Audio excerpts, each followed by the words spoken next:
தணிக்கை சான்றிதழ் ஒரு சினிமா துறை சார்ந்த நபரை நீங்கள் எப்படி பார்க்குறீங்க? அப்ளை பண்ணி இவ்வளோ நாள் ஆகிருக்கு, அதில் ஒன்றும் தணிக்கை சான்றிதழ் இவ்வளோ தூரம் தடை பண்ணுற அளவுக்கு அதில் ஒன்றும் படம் இல்லை. அது ஏன் சான்றிதழ் கொடுக்குறதுன்னு சொன்னாங்க, ஏதோ ஒரு சான்றிதழை கொடுத்து விட்டுடலாம்.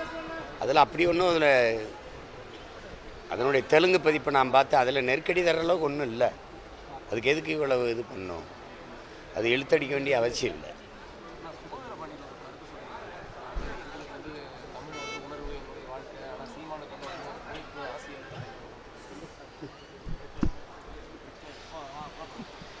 உயிரோடு இருக்கிறவங்களுக்கு கருத்துக்கள், உயிரோடு இருக்கிறாங்கல்ல அவங்கள பற்றி தான் பேசணும். பாஜக வந்து வீட்டில் விளக்கேற்றோம்னு சொல்லியிருக்காங்க, அதை பற்றி. உத்தரப்பிரதேசத்தில் 2,89,00,000 வாக்காளர்கள் நீக்கியிருக்காங்க.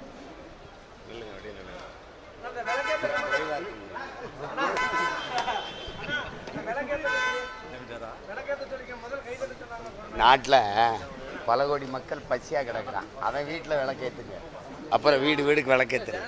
எந்த வீட்டில் விளக்கு ஏற்றலை, எந்த வீட்டில் விளக்கு ஏற்றலை, வீட்டிலே இருக்கான்.